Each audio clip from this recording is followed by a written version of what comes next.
Il était une fois un jeune explorateur nommé Armand, passionné par les légendes et les mystères du monde. Depuis son enfance, il avait entendu parler d'une île légendaire flottant quelque part au milieu du ciel, invisible aux yeux des hommes.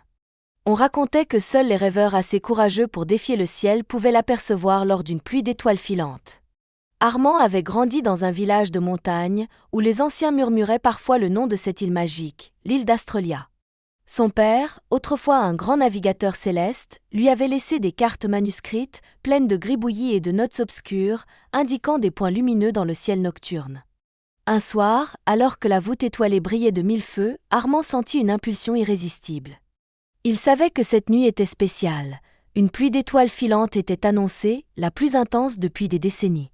Sans hésiter, il prépara son vieux planeur en bois léger, taillé par son père lui-même, et grimpa jusqu'au sommet de la falaise qui surplombait la vallée. Il scruta les étoiles, le cœur battant, cherchant le signe qu'il attendait depuis toujours. Soudain, une traînée de lumière traversa le ciel, suivie de dizaines d'autres. Les étoiles filantes semblaient former un chemin, un fil d'or flottant vers l'infini. Armand déploya les ailes de son planeur et, dans un élan de foi, s'élança dans le vide. Le vent le portait avec une douceur inhabituelle, comme si les courants d'air eux-mêmes guidaient son envol. À mesure qu'il gagnait en altitude, il sentait son esprit s'apaiser, comme si le monde terrestre s'éloignait pour laisser place à un univers onirique. Les étoiles semblaient l'envelopper dans une danse hypnotique. Après un long moment de vol silencieux, il aperçut au loin une étrange lueur dorée. Intrigué, il ajusta la trajectoire, peu à peu, distingua des formes flottantes au-dessus de la mer de nuages. L'île! Son cœur bondit de joie, mais il savait qu'il devait rester prudent. L'atterrissage serait délicat. Quand le planeur frôla enfin la surface de l'île, un tapis de fleurs argentées amortit sa descente. Armand sauta au sol, ébloui par la beauté du lieu.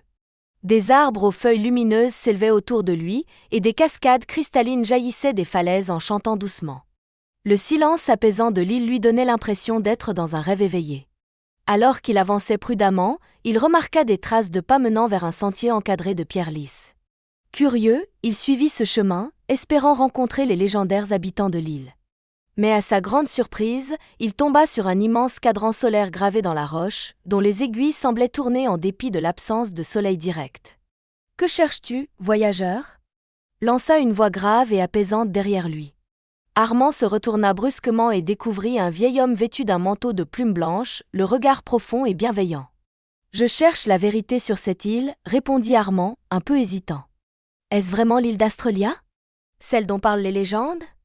Le vieil homme sourit et hocha la tête. L'île n'apparaît qu'à ceux qui portent un rêve assez fort pour défier la réalité. Elle n'est ni un mirage, ni un mensonge. Elle est là pour ceux qui osent voler au-delà des doutes. Armand sentit son cœur se serrer d'émotion. Le vieil homme lui fit signe de le suivre, et ils avancèrent ensemble vers le cœur de l'île, où des jardins suspendus miroitaient sous la lumière des étoiles. Le vieil homme guida Armand à travers un dédale de sentiers bordés de fleurs luminescentes. À chaque pas, le sol semblait vibrer légèrement, comme si l'île elle-même était en vie et respirait au rythme des étoiles. Armand n'avait jamais ressenti une telle harmonie entre la nature et la magie. « Qui êtes-vous » demanda Armand, toujours curieux. « Je suis le gardien d'Astrlia » répondit l'homme en souriant. « Mon rôle est de préserver l'équilibre entre les rêves et la réalité. L'île n'apparaît qu'à ceux qui n'ont jamais abandonné leur quête intérieure. Pourquoi cette île est-elle invisible aux yeux des autres » poursuivit Armand. Le gardien s'arrêta près d'une source cristalline où l'eau semblait flotter en l'air avant de retomber en gouttelettes chantantes. « Les hommes ont oublié de regarder au-delà de l'évidence » expliqua-t-il. Ils ont perdu la capacité de voir ce qui se cache dans les interstices du possible. Astrlia est une île née de la persévérance et de la foi en l'imaginaire. Seuls les cœurs assez libres pour rêver sans crainte peuvent la découvrir. Armand réfléchit à ces paroles. Il avait souvent entendu les gens de son village se moquer de ses ambitions, de ses cartes griffonnées et de ses récits de légendes. Mais jamais il n'avait renoncé. Cette conviction l'avait porté jusqu'ici. Ils arrivèrent finalement devant un immense arbre aux racines entrelacées, dont le tronc iridescent émettait une lumière douce et rassurante. Des fruits dorés pendaient aux branches, et des oiseaux aux plumes scintillantes virevoltaient autour. « C'est l'arbre des songes » dit le gardien. Il puise sa force dans les rêves réalisés et s'éteint lorsque les espoirs meurent. Intrigué, Armand s'approcha et remarqua des symboles gravés dans l'écorce, comme des histoires anciennes capturées dans le bois. En touchant le tronc, il sentit une énergie vibrante traverser son corps. Des images apparurent dans son esprit, des voyageurs intrépides, des îles flottantes et des créatures de légende. « Pourquoi m'avez-vous laissé entrer ?» demanda Armand, impressionné par la puissance de l'arbre. « Parce que tu as gardé la flamme de l'espoir, » répondit le gardien. Beaucoup ont tenté de trouver cette île, mais peu ont compris que la clé réside dans la persistance du rêve, même lorsque tout semble impossible. Armand sentit une gratitude profonde l'envahir. Soudain, un grondement sourd résonna à travers l'île, et les oiseaux s'envolèrent en criant. Le gardien fronça les sourcils et posa une main sur l'arbre. « Quelque chose perturbe l'équilibre, » murmura-t-il. Des nuages sombres commencèrent à s'amonceler au-dessus de l'île, voilant les étoiles. Armand sentit un frisson parcourir sa peau. « Que se passe-t-il » demanda-t-il, inquiet. « Les doutes des hommes résonnent jusqu'ici, » répondit le gardien. Lorsque les cœurs se ferment aux rêves, l'île en ressent les effets. Nous devons protéger Astrolia de l'ombre qui approche. Armand comprit que sa présence n'était pas un hasard. Il savait qu'il devait prouver que les rêves pouvaient survivre aux incertitudes. Le gardien lui tendit une petite flamme dorée qui brillait comme un éclat de soleil. « Garde cette flamme en vie, » lui dit-il. « Elle est la source de l'équilibre entre le rêve et la réalité. Si elle s'éteint, l'île disparaîtra à jamais. » Armand saisit la flamme avec précaution, sentant sa chaleur réconfortante envahir sa paume. Il savait que sa mission ne faisait que commencer, et que protéger l'île serait un défi aussi immense que magnifique. Armand serrait précieusement la flamme dorée dans sa main, ressentant son énergie vibrer contre sa peau. Le gardien le guida vers une grande clairière au centre de l'île, où un cercle de pierres anciennes encerclait un bassin limpide. L'eau scintillait sous la lumière de la flamme, reflétant les étoiles du ciel comme un miroir parfait. Pour préserver l'île, il faut raviver la flamme du rêve dans le cœur des hommes, expliqua le gardien. Mais cela ne peut se faire qu'en affrontant les ombres du doute qui menacent Astrolia. Armand hocha la tête avec détermination. Il savait que sa quête ne se limitait pas à la découverte de l'île, mais à sa sauvegarde. Soudain, une ombre épaisse se forma au bord du cercle de pierre, comme une brume sombre qui envahissait peu à peu la clairière. Des murmures inquiétants résonnaient dans l'air, emplis de peur et de résignation. « C'est l'ombre du désespoir », murmura le gardien. « Elle prend racine dans les rêves abandonnés. » Armand serra la flamme plus fort, sentant la chaleur intensifier sa détermination. Il fit quelques pas en avant, ses yeux fixés sur la brume noire. « Pourquoi persistes-tu à croire en des illusions ?» susurra la voix obscure. « Les rêves sont inutiles. Ils s'éteignent toujours, laissant les hommes déçus et brisés. »« Ce n'est pas vrai, » répondit Armand avec force. « Les rêves donnent de l'espoir et de la force pour avancer. Ils inspirent et font naître la beauté. » L'ombre sembla hésiter, ondulant comme une vague inquiète. Armand sentit qu'il devait renforcer ses mots par des actes. Il leva la flamme au-dessus de sa tête et parla d'une voix forte et claire. « Même si les rêves sont fragiles, ils portent en eux la lumière qui guide les hommes. Je refuse de laisser la peur les éteindre. » À ces mots, la flamme jaillit de sa paume et s'éleva dans le ciel, formant un cercle de lumière dorée autour de l'île.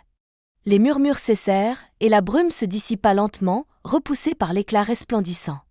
Le gardien esquissa un sourire satisfait. « Tu as ravivé la force du rêve, » dit-il doucement.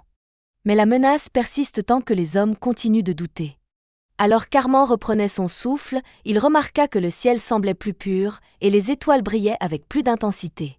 Le bassin au centre de la clairière reflétait une vision, son village, vu d'en haut, où des enfants regardaient le ciel en rêvant d'aventures et d'horizons inconnus. « C'est le cœur des rêves des hommes », expliqua le gardien. « Tant qu'ils croiront, Astrolia restera vivante. » Armand sentit une émotion puissante le submerger. Il comprit que sa mission allait au-delà de la simple découverte. Il devait transmettre aux autres le pouvoir de rêver, de croire que l'impossible pouvait devenir réel. Soudain, un cri perçant résonna au loin.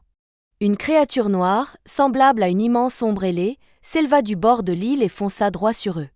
Armand sentit son cœur se serrer, mais il savait qu'il ne devait pas céder à la peur.